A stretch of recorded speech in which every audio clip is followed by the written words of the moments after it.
Bonjour, c'est Stéphanie. Bienvenue sur le podcast Tu joues ou quoi, dédié à l'univers du jeu de société.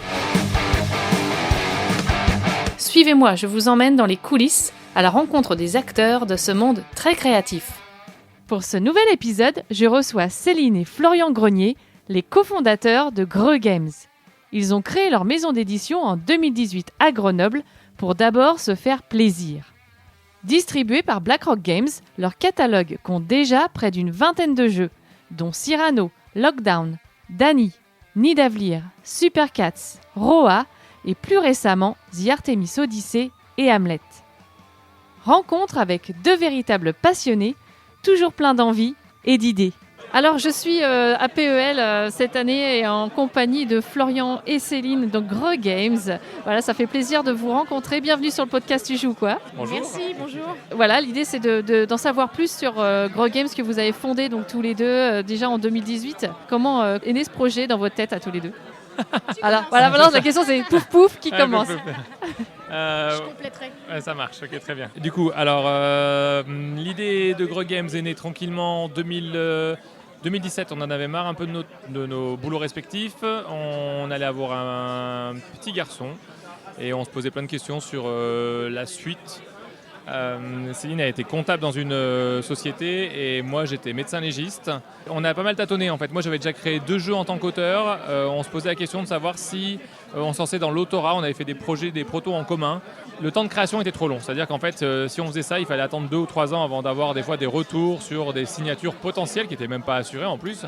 Alors que si on se lançait dans l'édition, au moins on avait peut-être... on avait des chances de mettre en place notre société et de gagner de l'argent plus rapidement afin de pouvoir survenir à nos besoins. Voilà. Donc, en 2018, naissance de notre petit, on démissionne chacun. Moi, je passe en médecine générale et toi, tu passes en création de société où tu crées Greux Games et où tu vas, Céline, faire les démarches auprès d'entreprendre en France pour avoir, tu sais, des prêts à 0% ou à... Ouais, c'est ça, hein, 0%. Du moins, au moins une garantie en fait sur les prêts, des choses comme ça. Donc, pas forcément pas d'aide financière en tout cas, mais des facilités de garantie. Ok. Donc Céline a mené ce dossier, a créé le dossier, a monté ce projet, ça a été validé, on a eu une aide financière facilitée avec les banques, etc. pour la création de la société. Et donc la société a vraiment été créée au final en septembre 2018. C'est ça officiellement. Oui, c'est ça, parce qu'en fait ça a un peu tardé sur le fait qu'on attendait d'avoir un oui de la part du distributeur qu'on avait choisi pour lancer la société. Si on n'avait pas, donc on avait choisi BlackRock et on a rencontré que BlackRock à l'époque parce qu'on pensait vraiment que c'était le distributeur qui nous correspondait le plus à ce moment-là. Okay. Et du coup on les a contactés et tant qu'on n'a pas eu de oui, on n'a pas lancé la procédure. Vous vouliez trouver tout de suite le distributeur. Ouais, en fait, ce qui se passe, c'est alors vraiment en 2007, on tâtonnait. Et en fait, on avait entendu la radio des jeux. C'est la radio des jeux des copains. C'est le podcast des copains. Et en plus, à chaque fois, ils sont très pertinents. Et là, ils avaient interrogé Thibaut Quintance et Johan Laurent de BlackRock. Okay. Et en fait, on avait trouvé dans leur discours tout ce qui correspondait un peu à notre philosophie de vie et à ce qu'on voulait mettre en place. Bien sûr, ils avaient conclu par « mais en ce moment, on ne prend plus d'éditeur ». On avait dit « c'est pas grave, on va quand même tenter ». Donc en fait, on leur a envoyé un mail en janvier qui a débouché sur des entrevues régulières en mars, puis après en juin, je crois, ici pour Paris Ludique. Et après, finalement, on s'était vu à Essen. Et c'est à Essen qu'on a conclu l'idée de travailler ensemble. Et entre-temps, on avait signé des projets comme Dany, Ictorune qui est devenu Camimai et Nidavellir qu'on avait signé début septembre 2018. Okay. Qu'on avait validé avec lui, on l'a signé sur le premier Cannes en fait. On a fait vraiment les signatures du contrat sur le premier Cannes, donc Serge était avec nous sur le stand et tout, c'était super. Donc sur quelques mois après, quelques mois après, ouais. Ouais, ok. Donc le Cannes 2019 en fait. Nous on découvre Nidavellir, une version prototype de Nidavellir fin août 2018. Un fait qu'il devait peut-être aller voir un autre éditeur et finalement cet éditeur a annulé le rendez-vous. Donc en fait il nous a dit écoutez, je le fais avec vous. Donc on a commencé à travailler ensemble et la vraie signature du contrat est arrivée effectivement à Cannes 2019 à la sortie de Dany. Donc voilà. Tu peux me préciser quelle a été votre envie derrière cette création de Greux Games et qu'est-ce que vous recherchiez particulièrement à amener en tant que maison d'édition et sur quel créneau en fait vous aviez envie d'aller? L'idée... je réfléchis. Parce qu'en fait ce qui se passe c'est que ce qui était bien chez BlackRock qui nous correspondait, c'était cet esprit familial qu'on avait vu. C'est-à-dire c'est une boîte à taille humaine avec des valeurs comme la loyauté qui transpirait de leur discours, la loyauté, l'éthique, et en même temps des gens qui se sont lancés, qui venaient d'ailleurs à la base, qui n'étaient pas forcément dans le monde du jeu, mais qui sont arrivés à faire prospérer leur entreprise et à faire de belles choses en fait. Ils se sont fondés sur le tas et en même temps, ils ont progressé, prospéré et c'est ce qu'on voulait faire. C'est-à-dire avec un distributeur qui était compétent, mais tout en ayant gardé une taille humaine et des conduites humaines incroyables, quoi. On était là-dessus. Et nous, en fait, c'est ça qu'on voulait avoir. C'est-à-dire qu'on sortait tous les deux de boulot où le management, etc., ne nous avait pas correspondu pour plein de choses et qu'on trouvait un peu trop violent.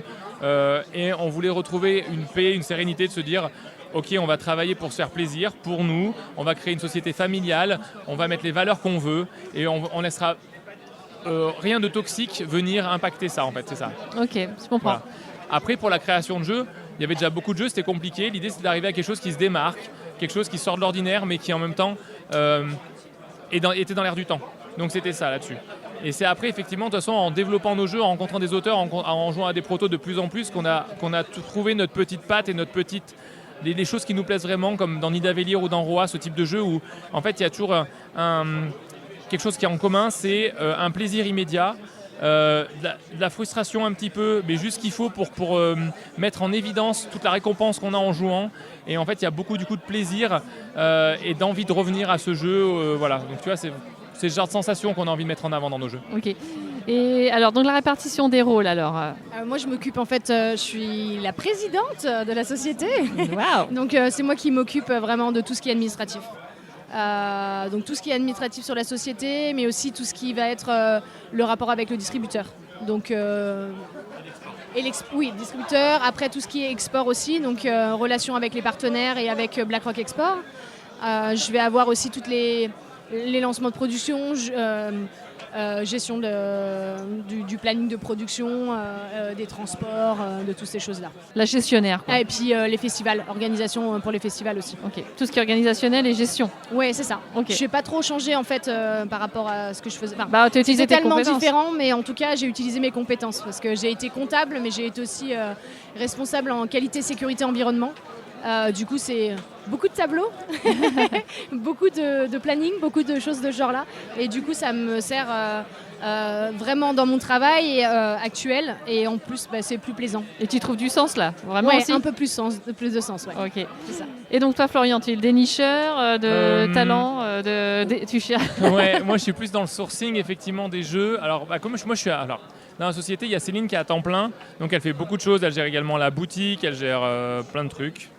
Mais effectivement, tout ce qui est le moins sexy dans une maison d'édition, mais ce qui est l'armature de la maison d'édition. Si tu n'as pas quelqu'un qui est là pour gérer le côté financier, le côté administratif, la maison d'édition, elle s'écrase en fait, parce que faire des jeux, c'est bien, mais il faut quelque chose de correct et de construit autour de ça. C'est le pilier, quoi. Ouais, voilà, des piliers, des fondations.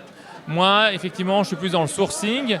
Je travaille à côté à mi-temps, je suis dans la boîte juste pour le sourcing, le game design et je gère des projets. Donc je prends le jeu de A à Z, du prototype jusqu'à l'édition.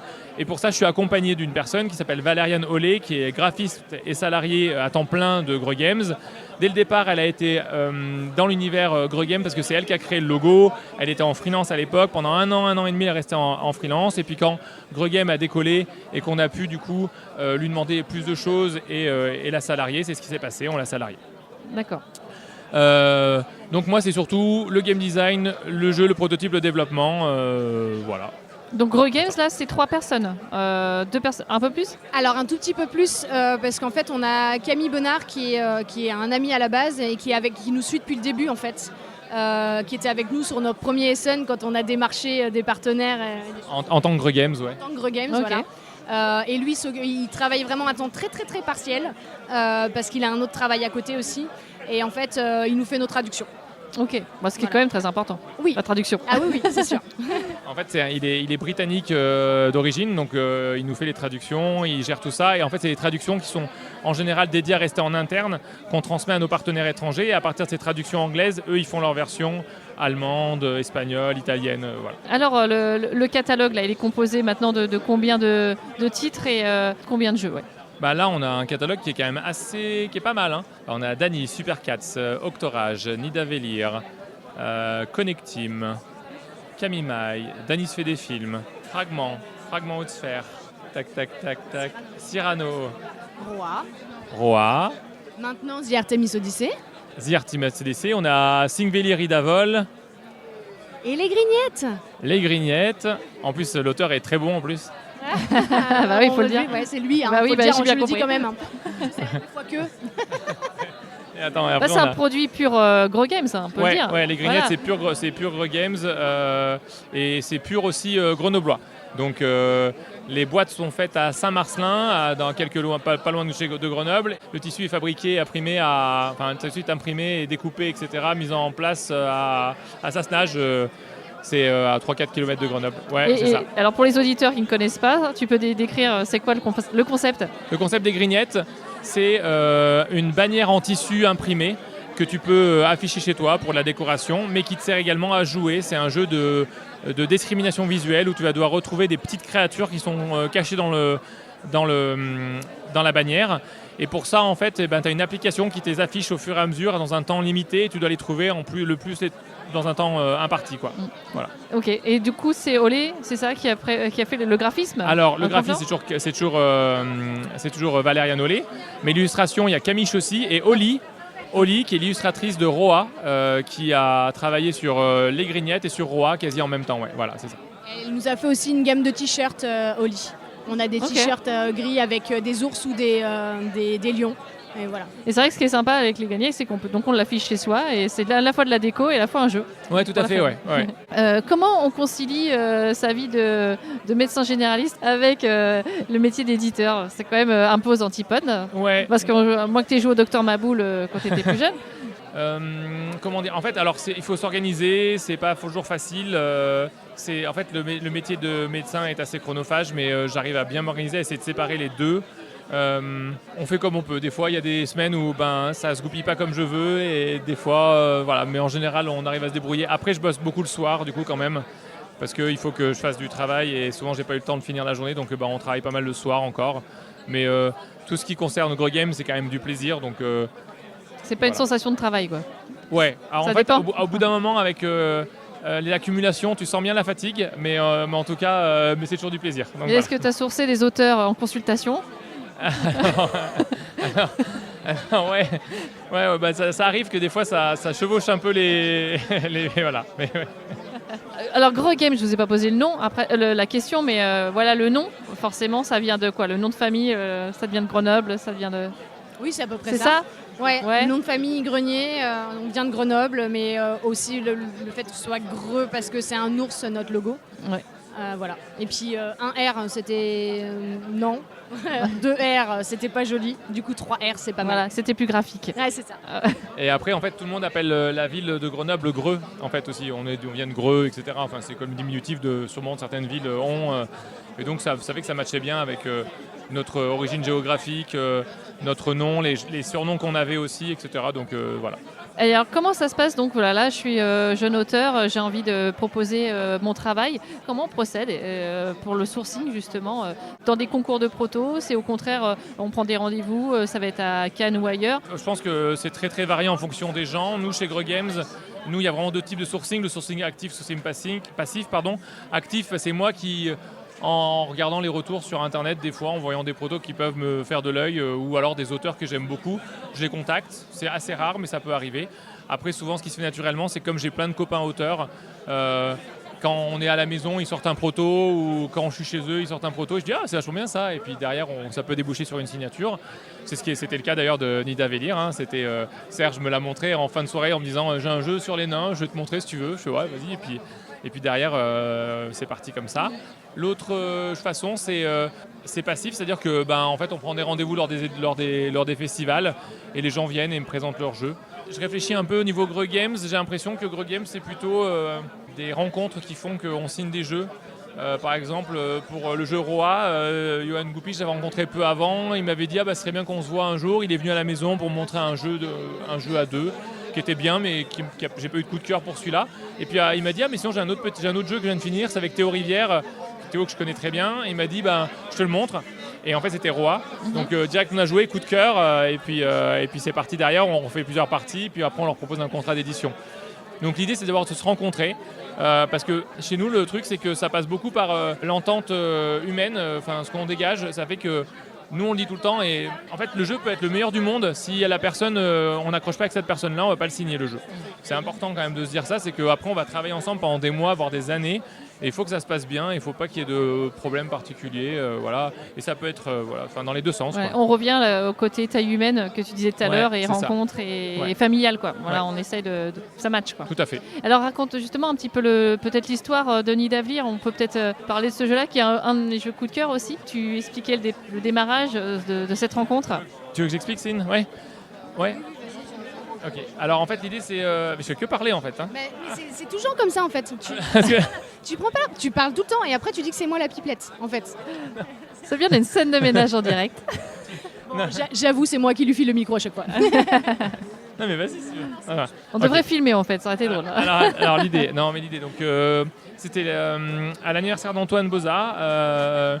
On était tranquillement en train de jouer. Serge m'avait dit, comme tu viens, je vais te montrer le nouveau prototype d'Adastra. Parce que ça me ferait plaisir que tu puisses, vu que j'adore ce jeu, il m'avait dit, vu que vous créez Grog Games, ça peut vous permettre si vous voulez éditer, ça peut être une chouette chose de travailler ensemble. Et en fait, je joue au jeu, c'est très bien. Les auteurs ont dynamisé le jeu, modernisé. Ça me plaît beaucoup. Mais le problème, c'est qu'il y a encore beaucoup de figurines, beaucoup de matériel. Et nous, on lance Grog Games. Et comme on l'a expliqué dans plusieurs podcasts et interviews, on voulait y aller mollo. On a fait Dany, c'est que des cartes. Après, on a fait Super 4, c'est que des cartes. Après, on a fait Octorage, il y a un peu de punch.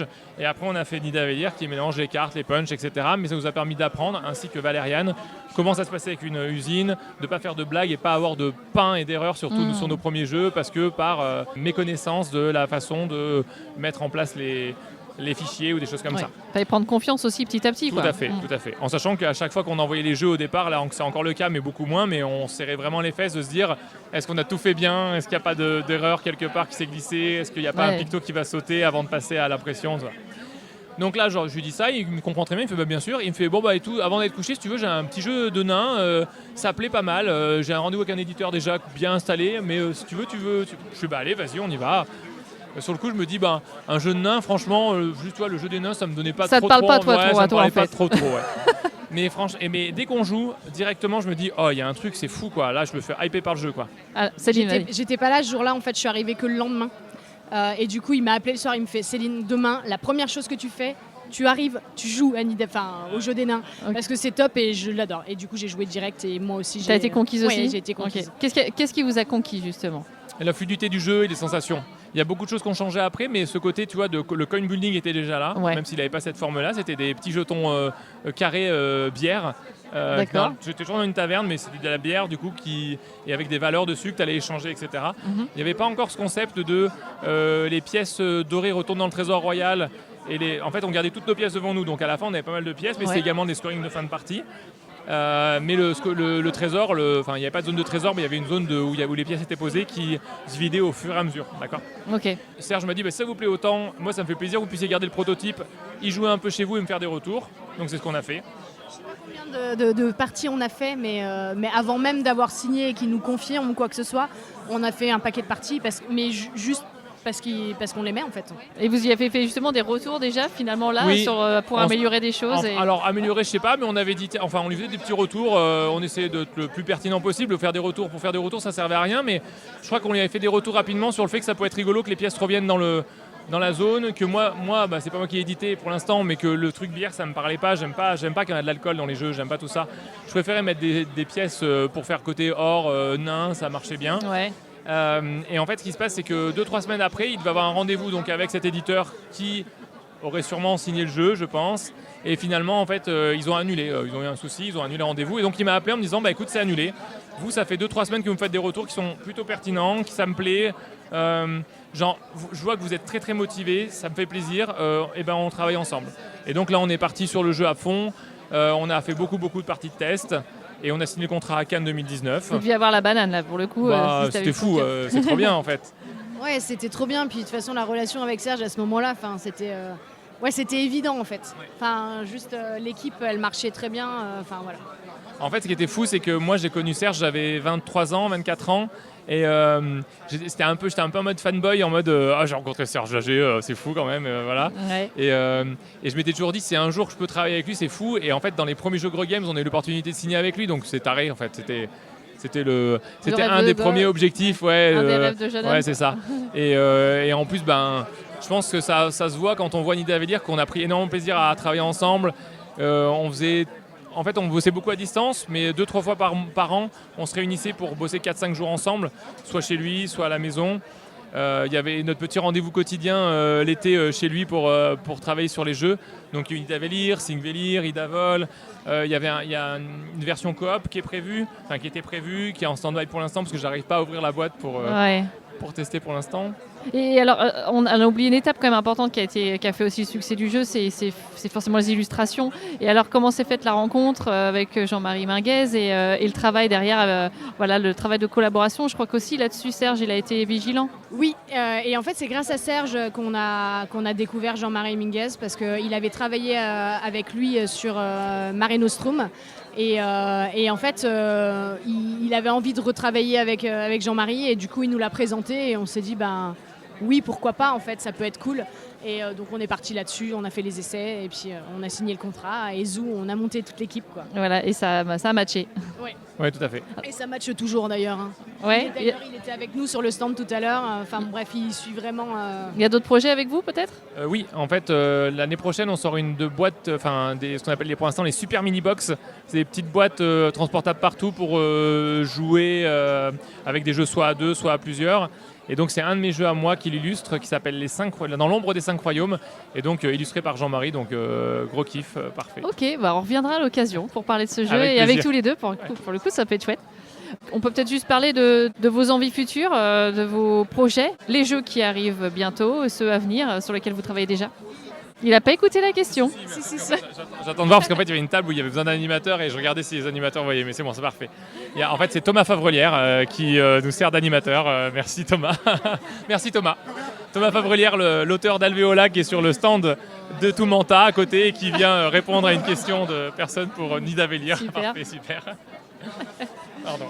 Alors oui, du coup les projets futurs pour Gros Games, c'est ça ? Donc là, en fin d'année, on a une extension pour Roa qui sort, qui s'appelle Sintima. Et on a un jeu de Thomas Favrelière, justement, qui s'appelle Synchro. Thomas qui avait fait le bootcamp Gros Games, le premier bootcamp Gros Games, et avec qui le courant a très bien passé. Un auteur de qualité, donc qui a signé son jeu, qui était présent au bootcamp, qui est devenu Alvéola chez Toumanta d'ailleurs. Mm-hmm. Et là, en fait, il nous a montré à Vichy l'année dernière un petit jeu de cartes. Quand je dis petit, c'est en format, mais en termes de sensations, c'est énorme, c'est génial. On a eu un gros coup de cœur pour ce jeu, l'équipe s'est emballée à fond. Et c'est la première fois qu'on fait ça, on a signé le jeu sur le salon. On dit à tout le monde qu'il ne faut pas faire ça, signer un jeu sur un festival. En général, on dit tout le temps qu'il ne faut pas, parce qu'en fait, on peut s'emballer sur le festival et puis après avoir une sorte de petit coup de... En fait, quand tu rentres à la maison et que tu le fais tester un peu plus amplement, l'excitation peut décroître un petit peu, etc. Mais là, on était vraiment persuadés que ce qu'il avait mis et l'extension de jeu qu'on avait, on allait les garder. Donc, ça a été... Donc, on l'a directement signé à Vichy. Et là, il sortira en novembre et il sera présenté à Vichy, donc un an plus tard, en précommande chez BlackRock. Et on est hyper content du jeu et ça va être trop chouette. Cool. Et l'année prochaine, donc on a cette gamme Super Mini Box qui arrive avec le premier jeu. Ce sera le jeu de l'équipe Kaedama, donc Antoine Boza, Corentin Lebras, Théo Rivière et Ludovic Maublanc. Le super défi 72 heures là, qu'on a pu suivre en direct. Et il y aura un gros documentaire de 45 minutes environ qui retracera effectivement les 3 jours de travail sur ce jeu. Et puis un peu plus après, parce que forcément ils ont mis les bases en 3 jours, mais on a retravaillé encore un peu dessus, on a refait des réunions, je suis descendu à Valence voir avec eux pour une journée pour travailler encore, et donc on aura le jeu fini là sous peu, et donc il sera prêt pour être fignolé en termes d'illustration par Camille Chaussy et Valériane Ollet, et il sortira donc à Cannes l'année prochaine. Alors rappelle les contraintes de départ. Les contraintes, c'était de faire un jeu en 110 cartes, juste 110 cartes format poker, et un jeu à 2. Pardon, c'est ça, oui, quand même.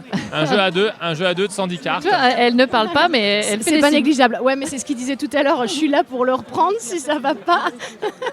Elle me fait parler et après elle me corrige. Oups. Ouais, donc ça aboutit. Enfin, voilà, c'est. Ouais, l'idée c'est voilà.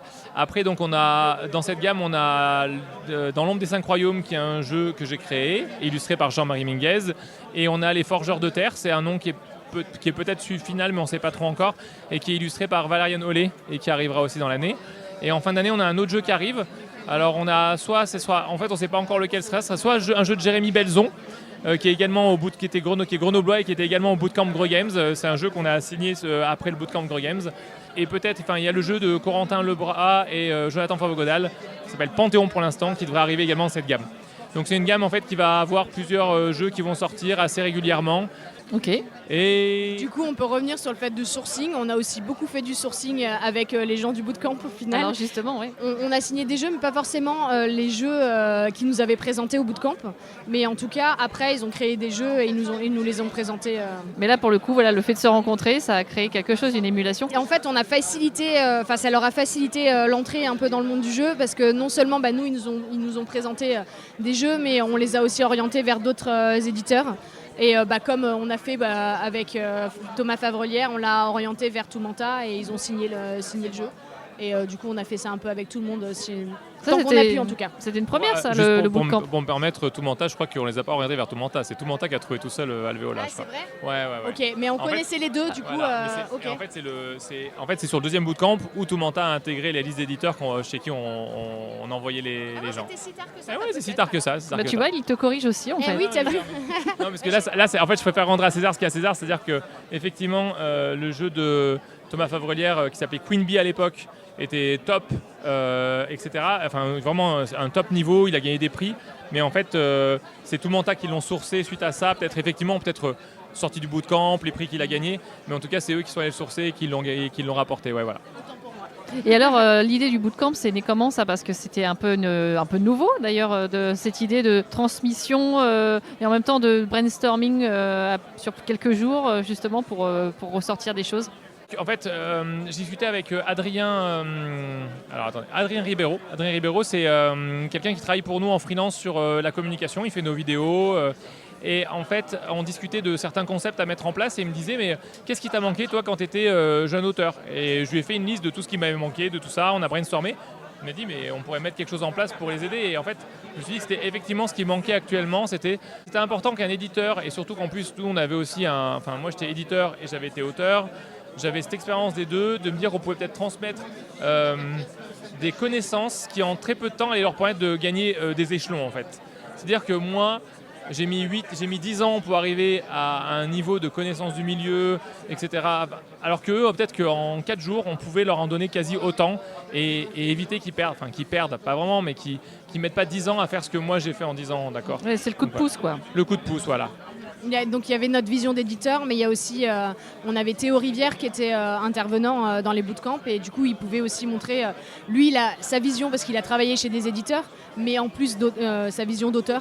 Et du coup c'était super, enfin voilà, il y avait toutes les visions à peu près, mis à part le distributeur, mais qu'on connaît très bien et du coup on a pu leur expliquer vraiment comment ça fonctionnait. Oui, et l'aspect graphique, je crois aussi, qui a été du coup bien drivé pour que comment on fait le proto pour que ça soit le plus clair possible et tout ça, qui est important aussi. C'est ça. En fait, nous, il y a Valériane Ollet qui leur faisait des interventions, en sachant que pour nous, on est tout à fait d'accord sur le fait quand un proto n'a pas à être finalisé et exceptionnellement beau quand je dis finalisé en termes d'esthétique, un proto, quand vous le montrez à l'éditeur, il faut qu'il soit propre, lisible et ergonomique. C'est ce qu'on lui demande. Après, qu'il y ait un peu d'écriture au crayon, qu'il y ait des choses qui ne soient pas fixées en termes de valeur et qui ne soient pas bien équilibrées, pas de problème. Mais il faut qu'on puisse y jouer et qu'on ne soit pas tout perdu. Donc c'est ça qu'on essaie d'apporter, de leur montrer embêtez-vous pas sur quelque chose de très beau, par contre faites quelque chose de très accessible et ergonomique, quoi. Et ce qui était important aussi, je crois, pour vous, c'était que justement leur apprendre aussi comment se vendre en quelques minutes, comment savoir bien présenter son projet, ce qui est hyper important pour essayer de trouver un éditeur. Et ça, c'était intéressant, je pense, Porter. Tout à fait. En fait, on fait des mises en situation où en fait ils nous présentent le jeu dans un temps. En fait, en gros, on prend la pire des configurations.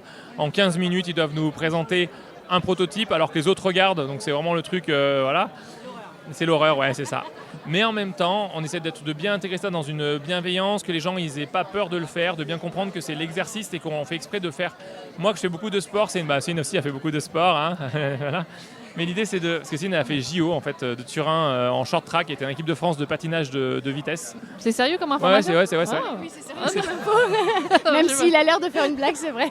C'est vrai. Ah, Et donc, c'est pour dire bravo. qu'en fait, on a toujours en sport, on dit souvent entraînement difficile, match facile, ou nous en combat, entraînement difficile, combat facile, en fait, parce que on va se cramer à l'entraînement pour que le combat il paraisse 2 fois plus simple parce qu'on a déjà suffisamment de cardio, de résistance au coup, de choses comme ça.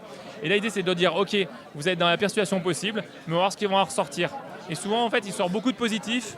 Et les trucs négatifs, on leur dit directement pour qu'ils les travaillent. Et derrière, ça disparaît très vite, ils les gomment, en fait. Et je trouve que c'est pédagogiquement très important que dans les 4 jours, ils progressent vraiment énormément. Et moi, j'aime bien, c'est que quand je vois le première présentation qu'ils nous ont faite à ce bootcamp-là, et quand ils reviennent à Cannes nous présenter leur jeu, c'est plus les mêmes personnes dans la façon de se présenter et d'expliquer. Et là, je me dis, c'est parfait, quoi. Et quand j'entends les retours de mes copains éditeurs qui me disent, ah, j'ai eu ton gars là qui est passé au bootcamp, franchement la présentation était top, le jeu était solide. Et je me dis allez parfait. Alors le jeu solide c'est grâce à lui, mais je me dis que la présentation on n'y est pas pour rien si on a pu les aider là-dessus, quoi. Ouais, bah, super. Et il y aura un 3e bootcamp en prévision du coup? Oui, alors l'idée c'était qu'on voulait en faire un cette année, mais avec tout ce qui se passe, on est un peu fatigué. On a décidé de reporter ça l'année prochaine, donc on en a fait 2 en 2022. On a fait en janvier et décembre 2022. Et en 2023, on ne va pas en faire finalement. On verra en 2024 pour essayer d'organiser ça de nouveau. Ouais. Ok, ça marche. Vous avez vachement développé quand même aussi tout l'aspect com. Enfin, vous êtes très bon en communication, mais l'aspect vidéo, l'aspect podcast aussi, Carpe Diem, là, qui est depuis quelques temps. Et puis le magazine, le Grosine. Ouais. Voilà. Et voilà. Alors, comment tout ça s'est né? Il faut quand même du temps aussi, de l'énergie, tout ça, pour lancer tout ça en même temps. Vous êtes un peu fous tous les deux. On est des couteaux suisses. En fait, je pense qu'on a... Alors l'idée, en fait, c'est de se faire plaisir avec Greg Games. Vraiment, à chaque fois qu'on veut faire quelque chose, on se dit, est-ce que ça nous fait plaisir de le faire? Oui, on le fait. Avoir un petit magazine, pouvoir exprimer nos pensées, pourquoi on a créé tel jeu, faire des interviews d'auteurs et d'autrices, d'illustrateurs, d'illustratrices, et de mettre, en fait, vraiment exprimer ce qu'on est, ce qu'on veut. On trouvait ça vraiment chouette. Donc le magazine est né pendant le confinement. Où j'avais ça en tête de peut-être faire un magazine, et puis là, l'équipe était d'accord, on avait un peu plus de temps, on s'est dit, on se lance. Et donc c'est un trimestriel, on sort 4 numéros par an. Et en sachant que c'est hyper important, c'est à vous dire aussi, parce qu'au niveau export, ça aide beaucoup. Ouais, même pour tout, en fait, toute la com qu'on met dans le magazine, en fait, on s'en sert déjà sur les réseaux et autre chose. Ça nous sert pour beaucoup de choses, mais ça nous sert aussi beaucoup pour l'export, puisque tous nos partenaires qui partent sur nos jeux, en fait, on leur fournit tout ce matériel de communication, en fait, sur les jeux qu'ils font. Donc du coup, ils s'en resservent derrière, et ça me permet de les aider à faire de la communication directement chez eux, en fait, pour faire démarrer les jeux ou alors les relancer à ce moment-là. Ouais. Comme un communiqué de presse amélioré, quoi. Ouais, Presque. c'est ça. Ouais. Et en fait, ce qui est bien, c'est assez marrant de voir les interviews de Serge ou de Jean-Marie traduites dans différentes langues, parce qu'après, ils les diffusent dans leur pays, et ça, c'est vraiment chouette, quoi. Voilà. Et alors, du coup, c'est vous qui vous collez à la rédaction et tout ça Alors, la rédaction, c'était tout ce qui était rédaction de texte, en général, c'était plutôt moi pendant longtemps, et c'était Valériane à la mise en forme et mise en page. Et depuis quelques temps, Valériane, elle me relaie beaucoup, elle fait énormément de choses dedans. Donc dans les derniers magazines, là, c'est de la rédaction partagée entre Valériane et moi. Ok. Wow. Voilà. Après, on avait également l'envie d'aller sur la chaîne YouTube on mettait nos règles de jeu et d'essayer de le faire de mieux en mieux. Donc c'est pour ça qu'Adrien nous a rejoints. Et l'idée, c'est qu'on s'est dit, on a essayé de montrer un peu aussi, parce que ce qu'on veut montrer, c'est que oui, on est des éditeurs, mais il y a des personnes derrière avec... une façon de vivre, on est sportif, on a envie de montrer qu'on casse peut-être un peu les codes.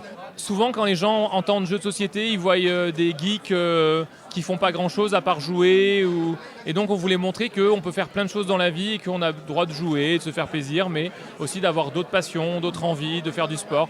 Donc, c'est pour ça qu'on avait aussi, on était parti sur des vidéos annexes qui s'appelaient Levez la tête de vos jeux, où on allait interviewer des gens qui s'étaient réorientés dans des choses particulières. On a interviewé Émilie Dolino qui était devenue une love coach, je crois qu'ils n'ont plus le droit de dire love coach, mais bon, et qui vendait des jeux de rôle érotiques. D'accord. On est allé voir dans une brasserie grenobloise, et c'était très chouette, ils nous avaient expliqué comment ils faisaient leur bière. Qui c'est qu'on a vu encore? On a vu des copains qui sont profs de sport, on avait fait des entraînements, on a fait plein de choses. Enfin, l'idée c'était de se faire plaisir. la nutrition avec Myriam Moussier également, et puis avec Samuel Onrubia qui est champion olympique de handball et champion du monde et champion d'Europe et champion de tout ce qui a un palmarès très étendu. D'ailleurs, je lui passe un bonjour. Voilà, et avec Carpe Diem alors et Carpe Diem en fait. Le podcast. L'idée c'était de se lancer dans un podcast depuis un moment. On avait acheté le matériel, on avait tout acheté. Et avec le décès de Serge, ça m'a donné envie de. Serge en fait signe tous ses mails par Carpe Diem. Et c'était vraiment un leitmotiv, quelque chose qui le caractérisait, qui était vraiment sa personnalité. C'est-à-dire. Et en fait, on s'est dit, à son décès, j'avais envie de lui rendre un peu hommage, le fait d'interviewer des gens, mais pas de parler forcément de jeu. Donc d'interviewer des gens du monde du jeu, mais en parlant de leur vie, est-ce qu'ils sont heureux, qu'est-ce qui les rend heureux, tout ça. Enfin, quelque chose de plus... feel good aussi. Un feel good, ouais, voilà. Quelque chose de feel good, d'accord. C'est un bel hommage.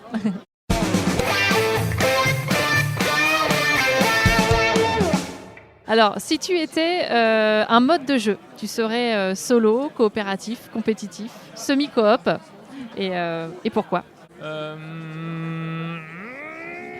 Céline, compétitif, et on se refait pas, je suis désolée.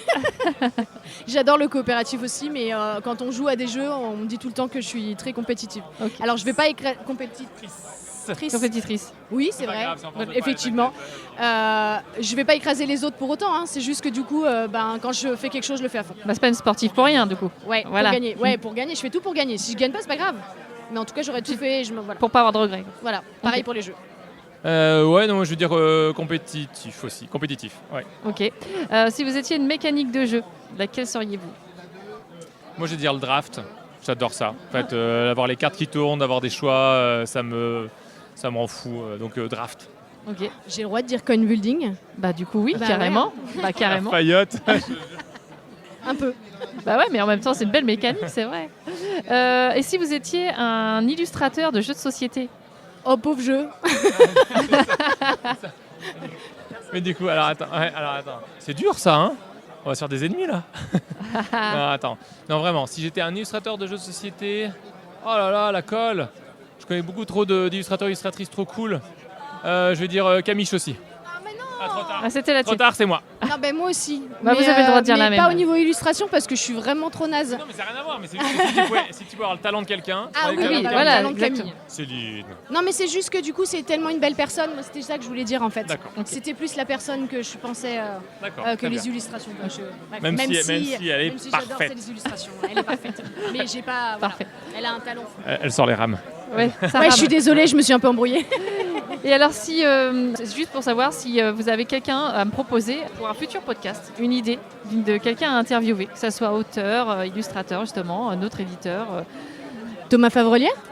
Ouais, Thomas Favrelière, ouais. Okay. Après, moi je dirais, non, mais on va en mettre plein. On peut en mettre plein ou pas ? Vas-y, pour ça je vais noter sur moi. Camille Chaussy, Jean-Marie Minguez. Là, je regarde un peu autour de nous là, mais en tout cas c'est déjà pas mal là. Kiff Édition. Ah, Kiff Édition, ouais. Pierrot, Nico Normandon, Gwen et Erika. Ouais, ok. Alors j'ai vu Kiff Édition pour Trax, mais on pourrait faire la version édition, ouais. Super. Ok, ça marche. Bon, merci beaucoup à vous deux et je vous propose de finir par notre phase finale. Alors, au jeu de Gros Games, tu joues ou quoi ? Et ça on le fait ensemble. D'accord, okay ? Ça marche. Vas-y.